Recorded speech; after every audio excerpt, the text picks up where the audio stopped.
musyrikkan. Sebenarnya gimana lagi, nggak punya perasaan kali. Ya kita alihkan ke yang lebih baik. Itu kan proses budaya, ya. Dan secara sadar mereka. Dan mereka juga saya lihat sudah ke-12, jadi sudah pernah haul 12. Berarti kan sudah 12 tahun. Pengunjung udah nggak ada tuh, dikeroyok tuh. Adanya haul, kan ini bagus. Akhirnya kan bukan hanya foya-foya di atas kuburan kan, tapi sudah menjadi ritual-ritual agama yang sangat kondusif sekali, membuat orang jadi tenang, jadi damai. Malah justru ke arahnya positif, mendoakan orang-orang yang sudah meninggal, orang-orang tua kita doakan mereka dengan tahlil segala macam. Orang tahlil dibid'ahkan mereka berbeda sama kan itu. Iya kan? Jadi yang mana yang nggak bid'ah? Ya sesungguhnya ya kalau bid'ah sih Quran dibukukan juga bid'ah juga. Nabi nggak nyuruh nggak apa kok. Abu Bakar juga nggak setuju. Idenya Umar membuat Quran standar tuh nggak setuju, ditolak. Datang lagi, tolak lagi, datang lagi. Nggak ada dananya, nggak ada. Satu Rasul nyuruh. Ya mungkin saat terakhir ya bari ngosok setuju mungkin Abu Bakar. Ya usulas, tapi dana dewek langkah BBM-nya. Untung langsung Umar mendanai ya. Sayyidina Utsman mendanainya waktu itu. Kalau tanpa inisiatif Abu Bakar, saya kira kita tidak punya pegangan kok. Paling katanya. Yang orang yang hafal pada mati. Letak kormanya makin besar kan tulisannya hilang. Ya, batu-batu sudah pada rusak. Yang hafal mati. Ya kan? Untung ada orang Badung maksa ke sini Umar. Bilang syukur. Alhamdulillah ada orang Badung. Penting ada orang Badung, Bu. Jadi ya, memang gitulah. Jadi makanya kita kembali. Ini tadi pertanyaan bagus sekali. Tapi sudah terjawab tadi ya, jawaban saya itu. Jadi ta'yir itu datang fi awqatis syiddah, pada saat-saat yang kritis.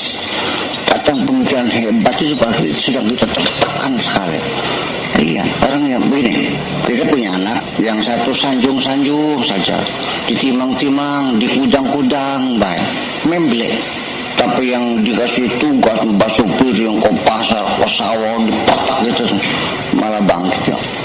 Iya kan, semacam itu. Sisi tampakan baik, malah justru sisi alam-alaman baik, ini jadi wong ya.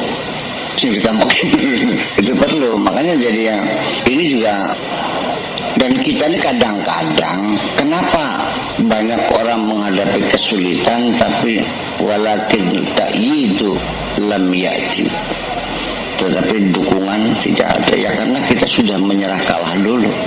Semangat juangnya nggak muncul, ya kalau haus, putus asa, akhirnya beli begon atau beli tambang, ini itu tambangnya pasar, ya itu kesalahan, ya gantung diri kan, berkesimpulan sampai kepada al-ya'as, dan itu dilarang jelas-jelas. Putus asa itu dilarang, frustrasi itu dilarang. Innahu la yai'asu min rauhillah illal qaumul kafirin.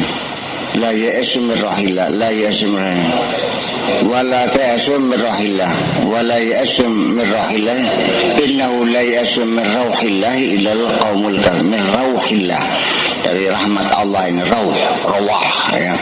Itu kecuali orang-orang yang kafir. Jadi putus asa itu bukan berarti sampai gantung diri. Ketika kita kehilangan harapan hidup, itu juga adalah tidak boleh. Kenapa? Akan drastis. Orang sudah nggak ada semangat hidup, pusing, mati semangat, mati pikir. Akhirnya apa? Ya topong diamblesakan nganggo bakyak, teklahak, hampir mangan, merenung tersono, ke sore mana maning ya. Maksudnya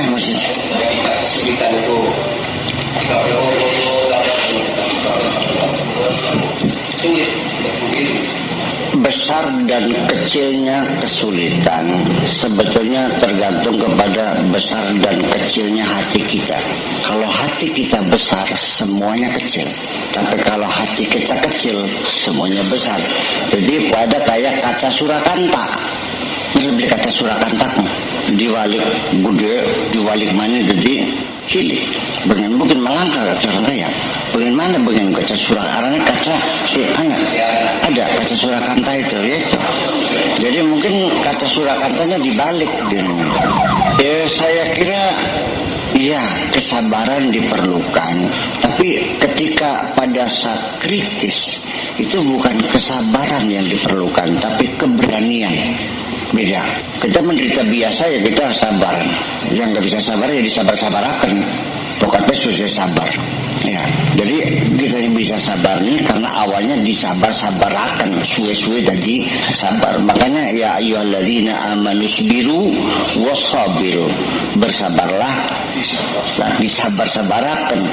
Bisa disabar, jadi sabar-sabarakan sih. Ya beli kuat sebagai kita ada laki kita untuk simpengan demenan baik. 5 tahun terdilarang kok. Iya, untuk sabar ya. Sabar kan anak watas ya. Nah, beli ngerti kan berarti ya. Sabar jangan watas ya. Pakai sabar pulang watas ya kan baca. Iya, itu loh. Di penghujungnya ya disabar-sabarakan. Saya kira suatu ketika kalau kita telah belajar sabar dengan cara proses menyabar-nyabarkan, lama-lama jadi penyabar juga kok. Karena terbiasa. Ini persoalannya. Jadi semua itu pakai mujahadah. Kita yang tidak terbiasa sholat malam untuk tahap pertama berat sekali, melawan ngantuk, melawan capek, masih pada pegel, melawan hati segala macam. Tapi kalau kita terus berarti lama-lama menjadi kebiasaan, malah kalau nggak sholat malam nggak enak. Saya mau puasa Senin Kamis, kalau beli puasa kah? Ya.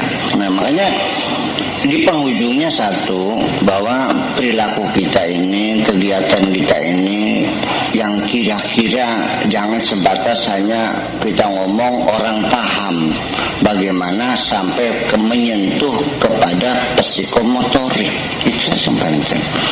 Nah, kapan psikomotorik tersentuh? Melalui pembiasaan dan memerlukan waktu yang lama. Nggak bisa.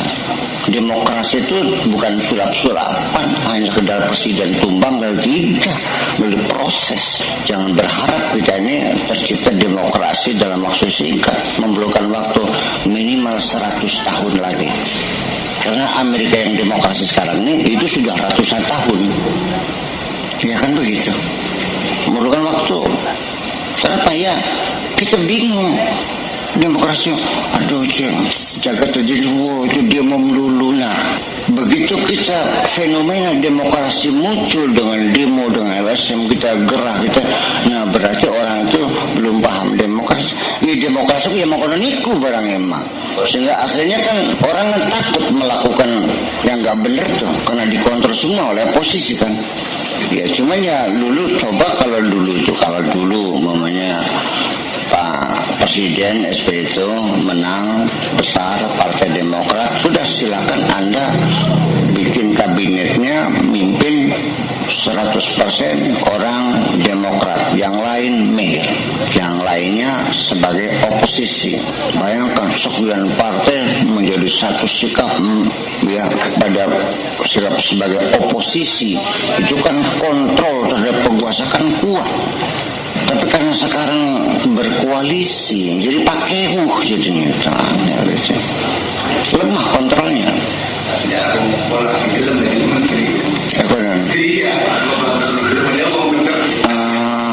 tapi ya sebetulnya sudah banyak kok gubernur, bupati masuk penjara banyak kan. Korupsinya berkurang nggak? Enggak. Enggak tambah lelet ya. Ya kenapa? Ya iya kan, kenapa? Gitu. Saya akan bertanya, ketika Anda jadi bupati, dijamin nggak tidak korupsi? Kan kan ngaji tasawuf, ya kalau lima mulai jadi aku. Lah jadi seperti itu.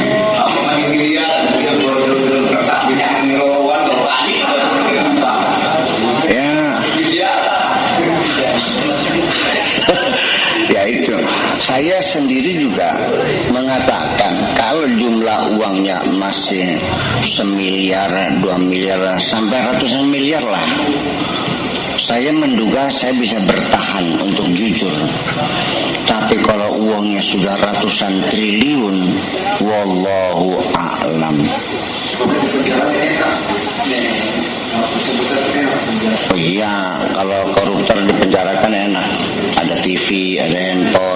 diskotek, segala macam. Ada dokter khusus kan sama. Nonton bola juga bisa kok. Yang berat maling ayam, andungi, maling motor dibakar. Jadi ya kembali ya Kang Bat tadi, supaya menyentuh psikomotor bagaimana caranya ya melalui pembiasaan. Kemudian kita nggak usah yang lain, ini kebersihan saja. Atur perda sudah ada, dilarang membuang sampah di Sungai Sindu Praja ya. Dipatok-patok itu, papan tulis hukumannya apa nih? Macet kan? Macet. Kenapa demikian? Karena sistem apapun yang kita ciptakan sekarang ini, kalau tingkat intelektualitas masyarakatnya belum memadai, percaya macet KB mangsa wurungan. Daripada itu mari kita bangun pemikiran kita, tingkatkan intelektualitas kita, sekolah-sekolah yang bermutu kita bangun bersama-sama. Nanti ketika masyarakat sudah cerdas, tingkat intelektualitasnya sudah memadai, percaya atau tidak, mereka sendiri akan membangun sistem yang sesuai dengan tingkat intelektualitas mereka. Jadi ya satu-satunya bagaimana sekolah-sekolah kita benahi. Jangan sampai ini memalukan sekali, anak SMA ternyata kelas 3 SMA ternyata nggak bisa nulis. Ini aneh bin, tapi realita.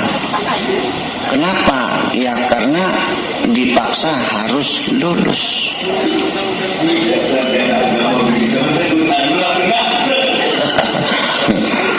Ya, sarjana agama nggak bisa baca Quran. Dia kan memalukan. Nulis Fatihah salah kabeh ini. Jadi pribadi dalil mungkin. Jadi sesungguhnya banyak sekali keanehan-keanehan di tengah-tengah kita Kambek. Kenapa di Belanda anak kecil, saya tahu sendiri, habis makan es krim, bitingnya tuh ya mencari tempat sampah. Nggak ada, dikantongi dulu. Sambil berjalan, begitu nemu tempat sampah baru dibuang di tempat. Nggak ada hukuman keras, dihukum kayak di Singapura kayak nggak ada. Tapi semuanya sadar. Kenapa? Karena pembiasaan hidup bersih dan sehat itu sudah ratusan tahun lamanya. Jadi sudah menjadi perilaku. Sosial behaviorismnya itu, perilaku masyarakat sudah terbentuk bahwa buang sampah itu tidak boleh sembarangan. Ya di Belanda banyak sungai tapi nggak ada sampahnya, bening semua kok. Iya, ya kenapa? Ya sekarang bagaimana kita bisa mengajar orang bersih di jalanan? Yang sering-sering kita mancing yang umai batur ke popok paning pojok bus dirubung lalu orang dikumbah-kumbah, anak nising kah orang dicewok sama tekan garing maning. Bagaimana anak bisa hidup kalau hidup sehat di hari tuanya, yang cilikan dicewokannya bakal gerak turu baik cek pokoknya makai tangan ya. Iya kan, palepun masya Allah. Tanya pateng belarat nih bokong, ya dia orang disewok. Kumpul pocong klawer mereka masya Allah, dekil-dekil ya. Bagaimana dia akan bisa berperilaku bersih dan sehat di tengah masyarakat? Sejak kecil dia tidak pernah diajari kebersihan kok. Jadi dari mana kita mulai? Ya kita mulai secara serempak. Jadi bukan di sekolah saja, juga pendidikan keluarga. Makanya konsultan sosial itu perlu dan kita belum punya. Sekarang ada orang rumah tangga lagi bertengkar, punya masalah. Kepada siapa minta nasihat? Nggak ada, jadi nggak ada lembaganya, nggak ada. Seharusnya ada. Itu minimal masuk di bagian KUA, bagian konsultasi. Kemarin ya seriusan, kesepakatan bela. Langsung kotak-kotak formulir diisi gajian. Waduh, wah ya beli sida, udah aja beli sida pakatan. Bisa dari duitnya kalau berarti. Ya seperti itu sama. Jadi nanti Kalau sudah sekolahnya baik, sudah bermutu semuanya, itu pun belum selesai. Itu baru langkah awal. Nantinya ke sana yang bisa menghantar bangsa ini bisa maju ketika bangsa ini punya gemar membaca. Percaya? Sekolah sing paling hebat bakal beli seneng macam goblok masa urunga ya. Dan yang lucu, ada orang rajin membaca nggak ada yang kagum, malah kita diumbang pisan gara-gara katanya maca buku sampai dia. Tapi langkah gurune pulane gurune setan sama sana lontah. Jadi artinya bakal maca buku ke kedua anak gurune, bakal kita bukunya 3.000 berarti 2 gurune 3.000 tuku buku mana guru mana kan kah? Ya ini kan artinya bahwa orang-orang yang lahir di abad keempat di Masehi ternyata masih banyak yang berkeliaran sekarang nih. Dia berdua satu. Aneh bin ajaib. Jadi anak SMA kelas 3 nggak bisa tulis, memang luar biasa hebatnya. Ada yang lebih hebat lagi, orang zaman abad keempat Masehi sekarang masih berkeliaran di tengah-tengah kita ini, yang masih mengatakan bahwa baca buku harus ada gurunya. Kalau nggak ada gurunya, gurunya setan. Kalau malam mataharinya lagi dikantongi malaikat, kalau siang dikeluarkan lagi. Dan bumi ini ibaratnya permadani digelar, di ujung sananya jeblos. Mungkin dipangganin taring kijang, ditanduk kijang, digotong oleh tanduk kijang. Kijangnya nunggang iwak kening banyu ini baskom yang buding tikun. Ya masih ada orang abad keempat itu masih hidup sekarang, masih berkeliaran, nggak apa HP, SMS kabel bisa, mungkin alo baik salam mencet pisan, ya masih ada. Aneh bin ajaib itu, sangat aneh sekali orang-orang abad keempat masih hidup sekarang ini, nggak masuk akal sebetulnya. Yang usah disebutin namanya lah, pokoknya orang-orang purba lah. Iya, yang meyakini bahwa kiai saya juga dengan alpiahnya bisa bikin bensin. Begitu lah kan yang alpiah babul bensin gitu. Anaknya babul fa'il ya, malah maful bihi lah kan yang alpiah tuh. Anak babul maful bihi, yang alpiahnya babul maful bihi. Ya, babul maful bihi anak beli. Mas alpiah beli sih kan? Seperti dunia hanya ada semua babul asli, alpiah dan maful bihi. Ada babnya gitu di alpiah yang mana kan? Ya, termasuk ketika maful bihi itu adalah babnya ada. Babul maful aja gitu ya. Maful bihi nggak ada ya? Bukan satu bab gitu nggak ada. Iya. Lamunan niat mah kiai kita kok bisa kalau bensin kok si alpiah kok bisa sirah puasa ning alas dikiran berjalan percuma langkah sing jamin bener ya kari wacan kita bikin dibantu wacan kita bikin dijamin bener apa kitab Sulam Taufik.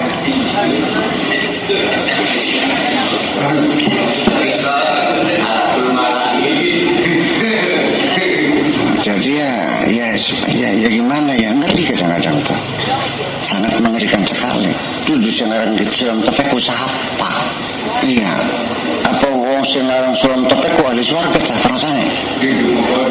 Apa? Sampai yang bertumbuh kita tasawuf Sulam Taufik. Konon. Ya kuniku abad keempat masih berkeliaran.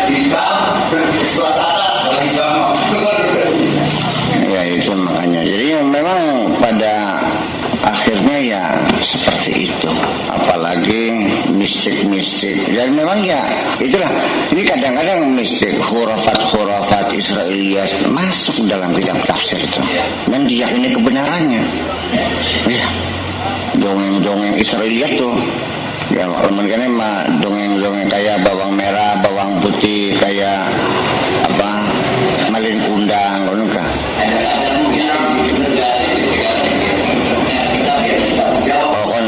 Kita bayang.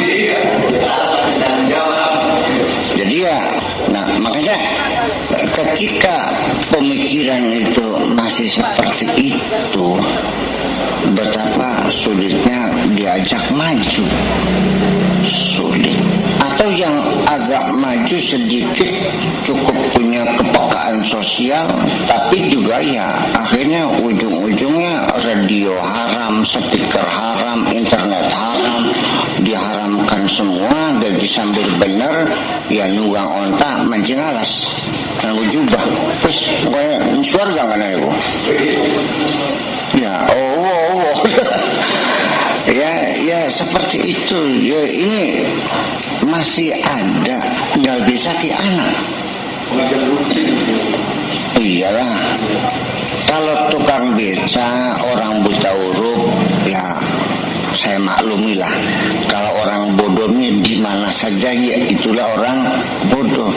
Kita bisa membaca kitab berbahasa asing. Coba pikir begini. Ya cucu baka uang bisa baca kitab Sulam Taufik. Untuk aku bahasa Arab cucu. Kan bahasa asing. Sesungguhnya kan Nahwunya bisa, sorofnya bisa, masanya benar, tajwid bisa, benar.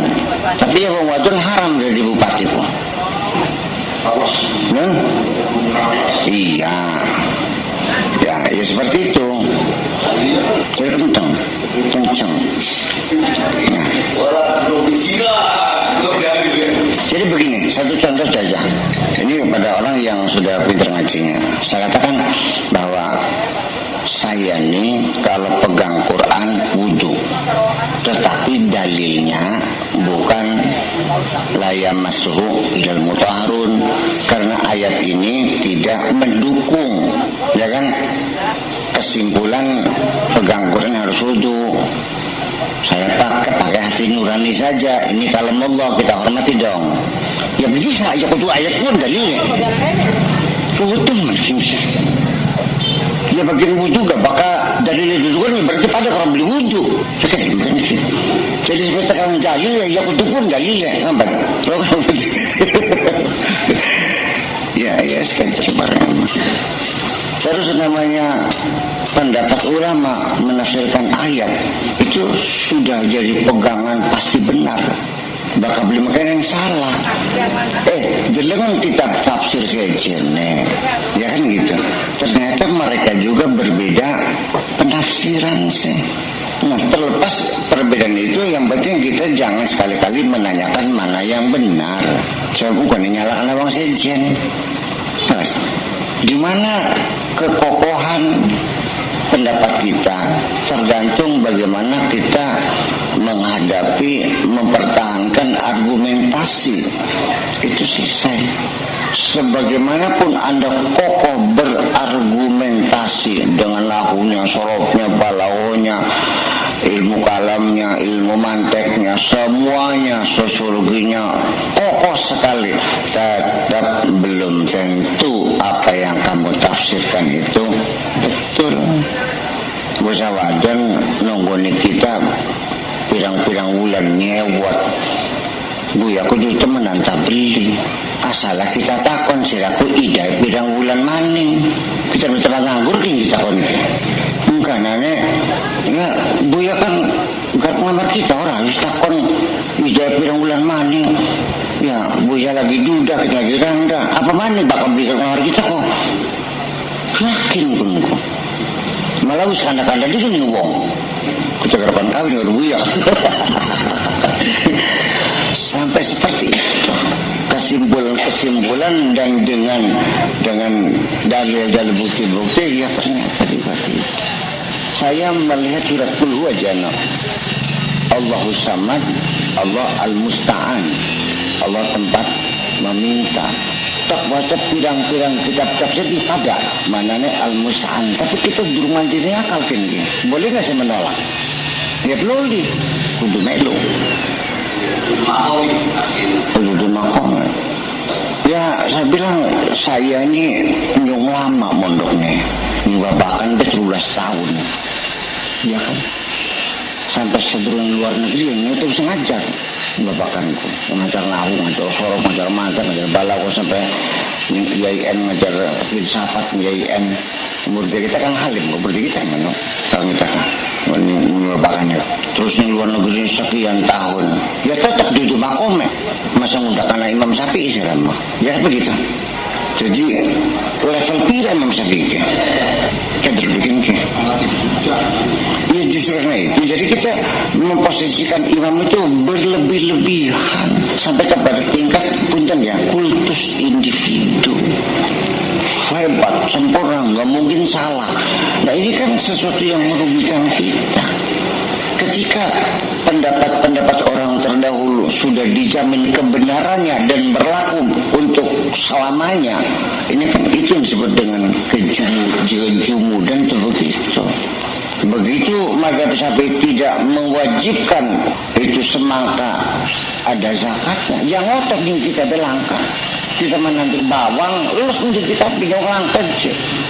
Ya ampun lamun kencengnya karena medit mah pantas gini. Bukan lo mantap lemah. Jadi bukan karena meditnya, ya karena dia kenceng bahwa ya nggak wajib.